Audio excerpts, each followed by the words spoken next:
Bonjour à tous, salam alaikum. C'est vrai, ces derniers temps, nous consacrons beaucoup de temps et d'énergie pour parler de l'homme et de la femme. Et vous avez été quelques-uns à nous interpeller à ce sujet. La religion couvre tous les sujets, toutes les sciences, toutes les interrogations. Alors pourquoi insister autant sur celui-ci? Eh bien parce qu'il s'agit d'un sujet primordial, inévitable, parce qu'il s'agit de l'urgence à traiter ici et maintenant. C'est ce que nous enseigne l'eschatologie islamique. Si la famille est détruite, c'est foutu, c'est la fin. Si la famille est détruite, il sera inutile de parler de médecine, de spiritualité, du cheminement, de l'alimentation, de l'écologie, de l'interne, de l'externe, du cœur, du nafs, des créatures invisibles, de la vie après la mort, du retour de Jésus, de Satan, de Dajjal, de la politique, de l'économie et de tant d'autres. Ou alors, il faut aborder tous ces sujets à travers le prisme de l'homme et de la femme. Car la famille aujourd'hui est au bord de la destruction. Les hommes et les femmes souffrent, les familles se disloquent. Et la dégringolade qu'on observe d'une génération sur l'autre nous fait vraiment craindre le pire. Alors ouvrons les yeux sur ce qui se déroule chaque jour autour de nous. Les hommes et les femmes sont brisés, ils souffrent. Mais tout le monde cherche un moyen de s'en sortir, un moyen de se reconstruire. Dans des voyages, dans des séries télé, dans des sports ou dans des jeux vidéo. Ils essaient, tant bien que mal, de remplir ce vide intérieur avec ce qu'ils trouvent. Et pourtant, qui refuserait les portes du paradis si elles se trouvaient en face de lui? Qui? Personne. Donc celui qui a la religion a de l'or entre les mains. Soyons dignes de cet or et partageons-le avec tous. Et essayons de stopper cette hémorragie qui sévit dans nos foyers. C'est à ce titre que nous avons vu dans les vidéos précédentes les qualités de l'homme parfait et les qualités de la femme parfaite. Et nous avons vu les structures du foyer traditionnel. Nous avons vu également les particularités qui existent chez l'homme et chez la femme, faisant de deux êtres différents mais complémentaires. Alors aujourd'hui, nous allons approfondir le verset 34 de la sourate 4 que nous avons déjà commencé à étudier. C'est un verset qui suscite beaucoup de polémiques, car une lecture approximative conduit inévitablement à des conclusions hâtives et inexactes sur le rôle de l'homme, sur le rôle de la femme et sur la relation qui unit les deux, comme nous allons le voir. Les hommes ont-ils autorité sur les femmes? Les hommes sont-ils meilleurs que les femmes? Que peut-on comprendre du verset 34 de la sourate 4 tiré du noble Coran? Qu'est-ce qui est attendu d'un homme et d'une femme digne de ce nom? Notre analyse.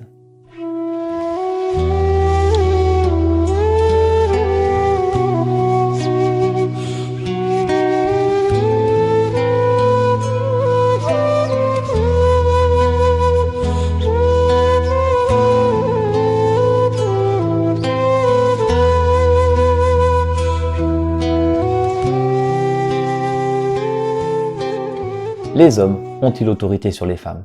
Quel est le rôle de l'homme et quel est le rôle de la femme au sein du foyer? Pour répondre à ça, nous allons revenir sur le verset 34 de la sourate 4 qui nous dit الرجال قوامون على النساء بما فضل الله بعضهم على بعض وبما أنفقوا من أموالهم فالصالحات قانتات حافظات للغيب بما حفظ الله واللاتي تعرفون نشوزهن فاعظوهن واهجروهن في المضاجع واضربوهن فإن أطعنكم فلا تبغوا عليهن سبيلا إن الله كان عليا كبيرا. Il y a plusieurs choses qui interpellent dans ce verset si on en fait une lecture partielle et rapide. Il y a déjà la notion d'autorité.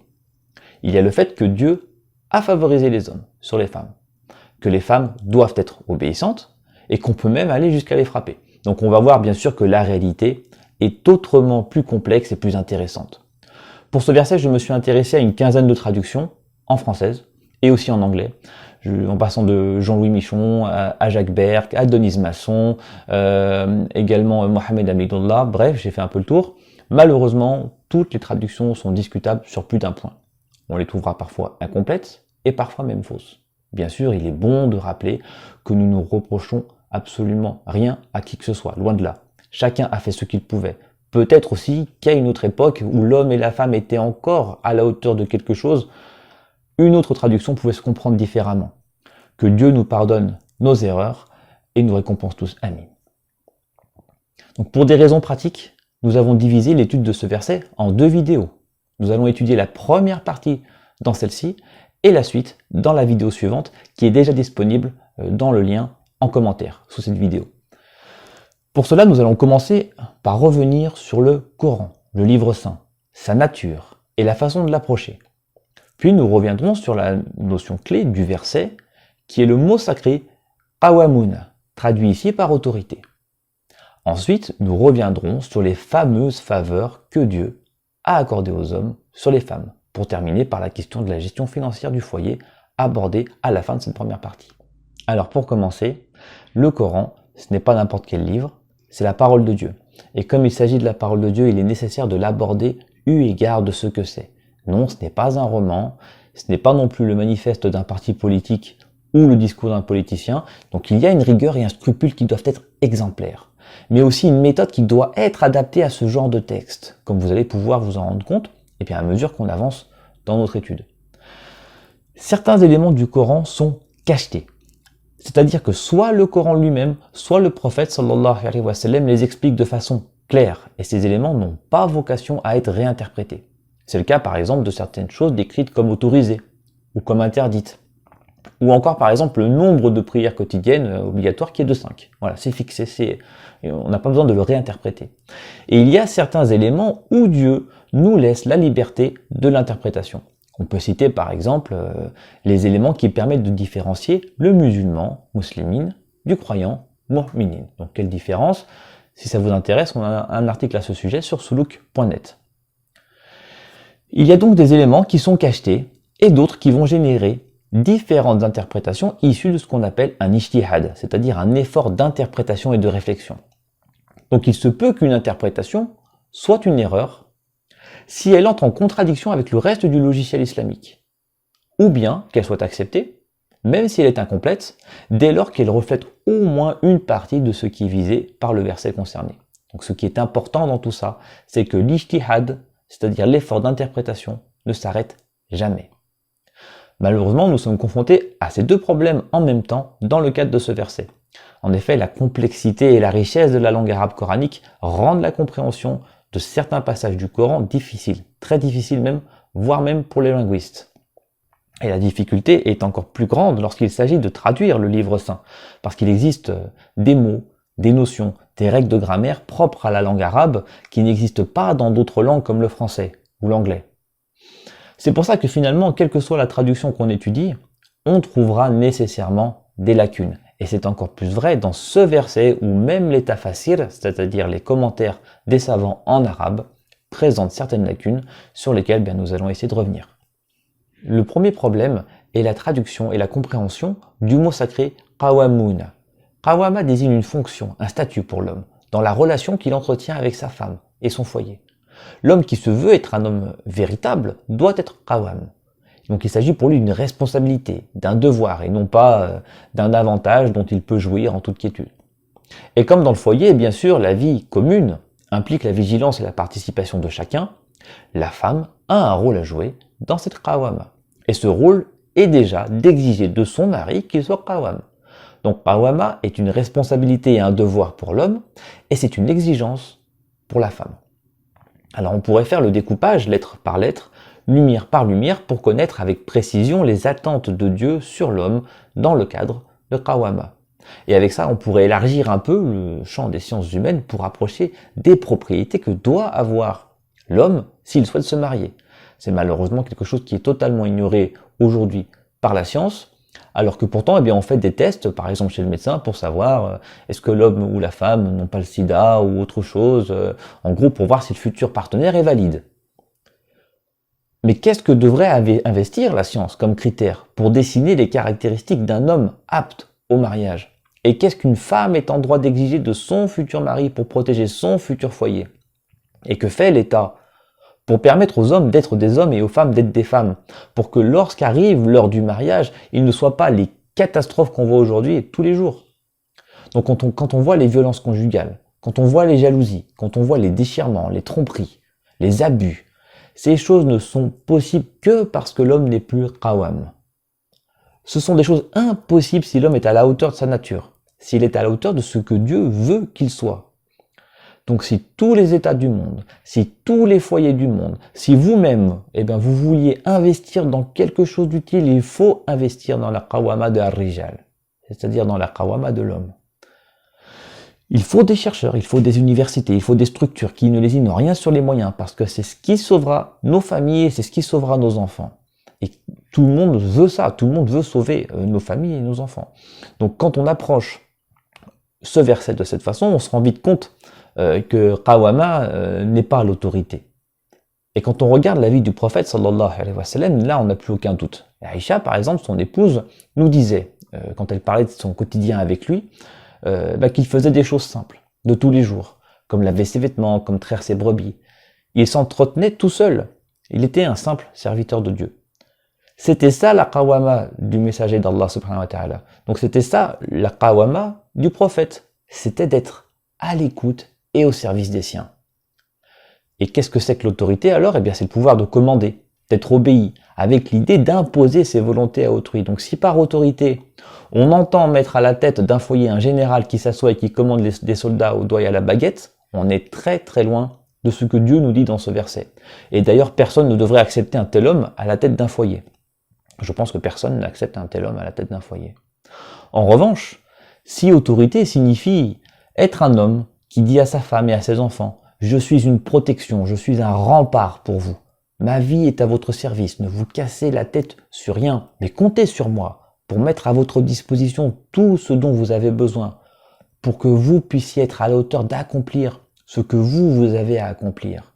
Et dans une juste répartition des tâches du foyer, aidez-moi à être à la hauteur de cette tâche, de cette responsabilité qui m'incombe. Et je vous aiderai à mon tour à être à la hauteur des tâches qui vous incombent, dans une harmonie commune, où chacun est une marche qui permet à l'autre de s'accomplir.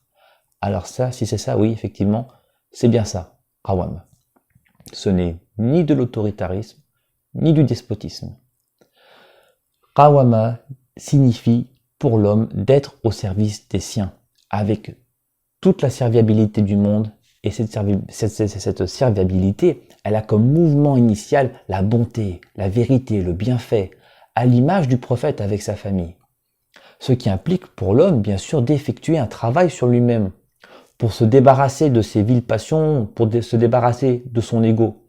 Non, l'homme n'est pas feignant, l'homme n'est pas hautain, l'homme n'est pas imbu de sa personne. C'est quelqu'un qui sait faire le sacrifice de lui-même pour le bien des autres.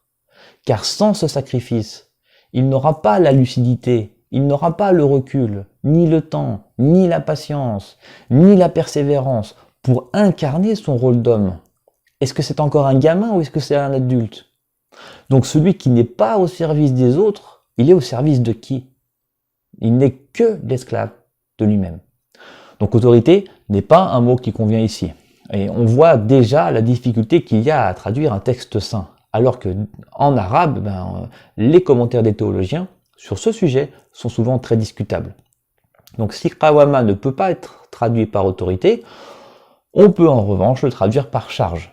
Ce qui nous donne, les hommes ont la charge des femmes. Un choix qui a déjà été fait par certains traducteurs et qui reflète un peu mieux le logiciel islamique où l'homme fait le sacrifice de lui-même pour le bien-être et bien de ceux dont il a la charge.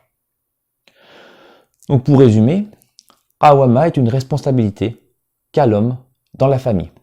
Et cette responsabilité, il faut que tout le monde y apporte sa pierre. Que ce soit la femme, que ce soit les enfants, que ce soit les autres hommes ou les autres femmes de l'entourage de l'homme ou de l'entourage de la femme. Mais en tout cas, il ne faut pas arracher cette responsabilité à l'homme. On ne peut pas vivre dans un monde où l'homme n'a plus cette responsabilité. Celui qui cherche à sortir l'homme de cette responsabilité, qui fait de lui un rempart, qui fait de lui une protection, qui fait de lui un soutien pour le reste du foyer, il est en train de détruire la famille. Dire que cette responsabilité est sur l'homme, c'est un petit peu comme dire que la responsabilité des pommes est sur le pommier ou que la responsabilité de l'air est sur les plantes. C'est Dieu qui a fait les choses comme ça. Il faut respecter les choses telles que Dieu les a faites. Et si on respectait la façon dont Dieu a fait les choses, on éviterait de détruire ce que nous sommes, ce que les choses sont. On ne va pas transformer de la viande pour en faire un aliment riche en vitamine C, ni des clémentines pour en faire un aliment riche en lipides. Ça ne se fait pas. Donc celui qui essaie de faire ça, il est en train de changer la nature. Donc il faut respecter ce qui est naturel. Il ne faut pas transformer un chien en mouton. C'est pourtant ce qui se déroule actuellement sous nos yeux. Et personne ne dit rien, ou peu sont ceux qui réagissent. Sous prétexte que tout le monde est à la ramasse aujourd'hui, eh bien on veut aller encore plus loin dans la folie, en détruisant toutes nos chances de s'en sortir. Alors messieurs, qui regardez cette vidéo, êtes-vous au service de votre foyer? Un homme dans une famille qui ne fait rien, qui rentre, qui met les pieds sous la table, c'est une honte. S'il ne participe pas aux tâches du quotidien, c'est une honte. S'il pense à son petit confort, à sa petite personne avant de penser aux autres, avant de penser à sa femme ou à ses enfants, c'est une honte. C'est indigne de son statut. C'est ce qui a détruit notre civilisation. Et pourtant, on voit aujourd'hui des parents qui passent des heures sur le téléphone ou devant la télé pendant que leurs enfants font on ne sait trop quoi. Même eux ne savent pas. Et pourtant, la religion, c'est ce qu'il y a de plus simple. C'est ce qu'il y a de plus facile. Dieu ne te demande pas de faire l'impossible. Dieu nous dit, regarde tous ces sacs à dos, prends celui que tu peux prendre et vas-y, avance. Prends ce que tu peux et progresse doucement.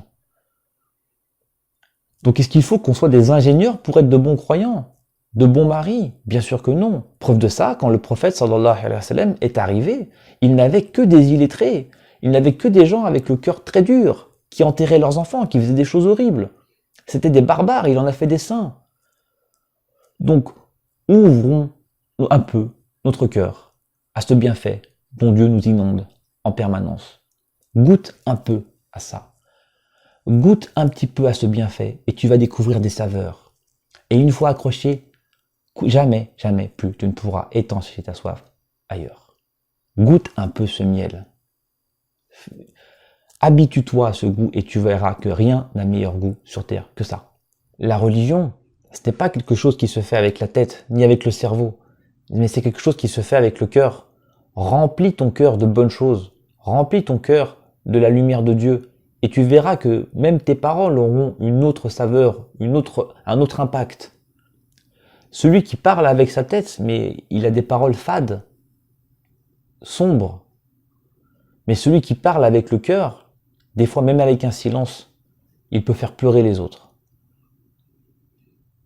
Donc remplis ton cœur de la lumière de Dieu et déverse cette lumière autour de toi, avec ton bienfait, avec ton regard, avec ton amour, avec ta bienveillance, avec ton bon cœur. Donc c'est très important de comprendre cette notion de qawama, car elle est vraiment au cœur de ce verset. Tout le reste du verset gravite autour de cette notion. Et la suite du verset nous dit donc Bima fadallahu ba'dahum ala ba'din. Traduit ici par en raison des faveurs que Dieu accorde à ceux-là sur celle-ci. Donc les hommes ont la charge des femmes en raison des faveurs que Dieu accorde à ceux-là sur celle-ci. Cette traduction n'est pas correcte, car elle dit que Dieu a accordé des faveurs aux hommes en omettant de parler des faveurs que Dieu a accordées aux femmes. Ici, Fadalallahu ba'dahum ala ba'din veut dire littéralement Dieu a gratifié les uns par rapport aux autres, sans qu'il soit possible d'identifier s'il s'agit de faveurs de l'homme sur la femme ou de la femme sur l'homme. Et ce n'est pas un détail, loin de là. Quand on étudie un verset, si le sens des mots ne désigne qu'une seule chose, eh bien on approfondira le sens qui est désigné par les mots. Mais si les mots ont plusieurs sens, eh bien on se doit de suivre et approfondir tous les sens, comme c'est le cas ici. Donc dans le cadre de qawama, qui est la fonction attendue de l'homme et qui est l'élément au cœur de ce verset, Dieu a donné des avantages à l'homme que n'a pas la femme et des avantages à la femme que n'a pas l'homme. Alors tout simplement, est-ce que l'homme est meilleur que la femme ou est-ce que la femme est meilleure que l'homme? Eh bien ni l'un ni l'autre, chacun d'eux a une spécialité, chacun d'eux a ses forces et ses faiblesses. C'est ça que ça veut dire. L'homme doit être qawam, et la femme a des atouts pour aider l'homme à atteindre cet état. Donc, il faut arrêter cette compétition du tous contre tous. Ceux qui veulent jouer à ce jeu-là sont foutus. Donc ne tombons pas dans le même piège qu'eux. Dis Allah et laisse-les dans leur égarement. Ce qui change bien sûr la traduction, car en discutant par exemple avec notre camarade Karim, il proposait lui de traduire ce passage par « en vertu des privilèges que Dieu a accordés aux uns par rapport aux privilèges accordés aux autres ». Alors entre parenthèses, l'idée ici n'est pas de refaire la traduction du Coran, car une traduction est par essence incomplète ou biaisée. Bien sûr, parce que pour avoir une traduction parfaite, il faudrait admettre que le traducteur ait saisi la globalité du sens, puis qu'il l'a transcrite. Donc, à part Dieu, personne n'est capable d'une telle chose. Alors voilà. Donc, quoi qu'il en soit, cette interprétation que nous présentons aujourd'hui, même si elle est inhabituelle, elle est parfaitement valable et autorisée, et personne n'a le droit de la refuser. D'autant qu'il y a eu d'autres cas similaires dans d'autres versets du Coran. On peut faire une petite digression. Le verset 35 de la sourate 4 nous explique que dans le cas où il y aurait un conflit au sein du couple, eh bien, on peut prendre un représentant de l'homme et un représentant de la femme, et que si les deux veulent la réconciliation, eh bien Dieu rétablira l'entente entre eux. C'est le verset 35 de la sourate 4. L'interprétation classique des ulama, c'est-à-dire les théologiens pour ce verset, a été de dire que yurida islahan, les deux, désignés ici, sont l'homme et la femme. En gros, que si l'homme et la femme veulent la réconciliation, eh bien Dieu rétablira l'entente entre eux. Ce n'est pourtant pas cette interprétation sur laquelle s'est arrêté Sidna Omar. Il a vu plus loin dans ce verset. Pour rappel, Omar, c'était un des plus proches compagnons du prophète, et c'était l'un des 4 califes bien guidés, donc on ne parle pas de n'importe qui. Et il y avait un couple qui traversait des difficultés, et Sidna Omar, il avait envoyé un représentant de l'homme et un représentant de la femme, en vertu du verset qu'on vient de citer. Mais quand les représentants sont revenus bredouilles, eh bien, ce sont les représentants que Sidna Omar a sanctionnés. Donc son interprétation du verset 35 a été de dire que puisque le Coran parle des deux, sans préciser qu'il s'agisse du mari et de l'épouse, eh bien ça peut être aussi bien le mari et l'épouse que les représentants. Eh bien c'est la même chose avec le verset 34. Fadallallahu ba'dahum ala ba'din, vu que ce verset ne spécifie pas qu'on parle de l'homme, eh bien c'est que l'homme a été favorisé sur certaines choses et que la femme a été favorisée sur d'autres. Et tous ont leur rôle à jouer. Donc qawama, au-delà d'être un mot que l'on traduit, est avant tout un mot sacré, au sens profond, qui désigne un état que doit atteindre l'homme responsable. Mais s'il n'est pas à la hauteur, eh bien il se peut que le travail de la femme lui permette de revenir à ça. Combien de fois on a vu des hommes qui étaient des moins que rien et qui se sont relevés et qui sont devenus des vrais hommes grâce à leur femme. Encore une fois, on n'est vraiment pas du tout dans cet esprit de compétition de l'homme contre la femme que essaie de nous vendre cette société. C'est l'inverse. L'un est un support pour l'autre, l'un est un soutien pour l'autre. Donc bien sûr que la femme peut aider l'homme à être à la hauteur et que bien sûr que l'homme doit aider sa femme à être à la hauteur. Les deux sont ensemble, les deux vivent ensemble, les deux participent à un même projet de vie commune. Ce qui nous conduit à la dernière partie du morceau qu'on étudie dans le cadre de cette vidéo, qui dit Wabima anfaqu min amwalihim, et à cause des dépenses qu'ils font de leurs biens. Alors ici, on retrouve le même problème de traduction et de compréhension que dans la partie précédente. C'est-à-dire qu'on ne peut pas, à partir du verset, déterminer qui a la charge de l'infaq, c'est-à-dire qui a la charge de la gestion des dépenses du foyer. Est-ce que c'est l'homme ou est-ce que c'est la femme? Alors la tradition prophétique vient éclaircir ce point en précisant que c'est à l'homme que revient la gestion financière du foyer. On est toujours dans le cadre fixé par Qawama. Mais en réalité, même au-delà du foyer, si un homme par exemple voit sa sœur ou sa tante ou une autre femme de sa famille dans la difficulté, il est sur l'obligation de lui venir en aide. Ce n'est pas toi tu manges à ta faim et tu vas laisser ta propre sœur dans la misère sans t'en préoccuper. Cependant, le fait que le verset ne précise pas que c'est l'homme qui a la charge de l'infaq a aussi du sens.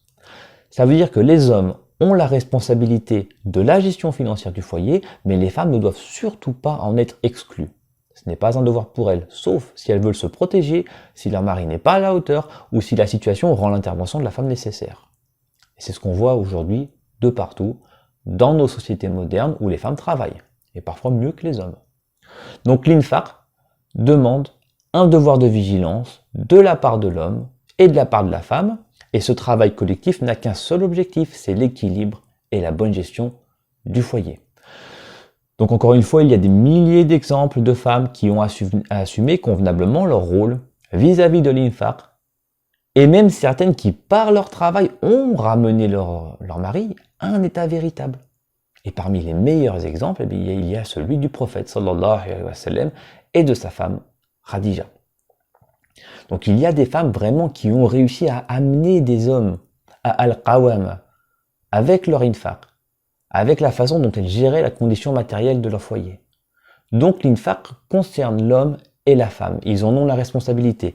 L'homme en a la charge, il l'applique avec sagesse pour soutenir son foyer, et la femme est attentive et active dans cette gestion. Et si le mari n'est pas capable de gérer correctement cette responsabilité, la femme doit intervenir. Et à une époque où plus personne n'est capable de rien, eh bien la vigilance de tous est de mise. Alors pour résumer, Dieu attend de l'homme qu'il soit qawam, c'est-à-dire au service des siens, à l'écoute des siens, et pas toute la journée devant la télé ou devant le match de foot. C'est ainsi que Dieu a créé l'homme, et tout le monde doit participer pour l'aider dans cette tâche qui repose sur ses épaules. Qawama, ce n'est pas quelque chose d'inné, ce n'est pas quelque chose d'acquis, mais c'est une qualité que l'homme doit travailler, qu'il doit aller chercher pour en faire une composante de lui-même, une nature retrouvée, une ressource dans laquelle il va pouvoir puiser pour accomplir son devoir de mari, de père ou de futur mari. Alors on a le temps d'aller à la salle de sport pour faire un peu de gonflette, mais par contre quand il faut remplir un peu son cœur, on n'est plus là. Il faut revenir à ce que Dieu nous commande de faire. Il faut revenir à nos fonctions naturelles, celles que tout le monde attend, celles qui peuvent changer quelque chose dans ce monde de fou. Donc avec cette première partie, nous avons vu les attentes de Dieu sur l'homme au sein du foyer. L'homme dans la modalité opérative, dans sa modalité opérative, doit être qawam, c'est-à-dire qu'il doit être au service des siens. Qu'en est-il de la femme? Eh bien pour le savoir, je vous invite dès à présent à voir la suite dans la vidéo qui est déjà disponible, soit en commentaire, soit juste après le générique de fin. Dans la prochaine vidéo, nous allons en apprendre davantage sur qawama et nous allons aborder la question de la nature féminine, en nous intéressant notamment aux qualités et aux faiblesses féminines décrites par la suite du verset. À tout de suite.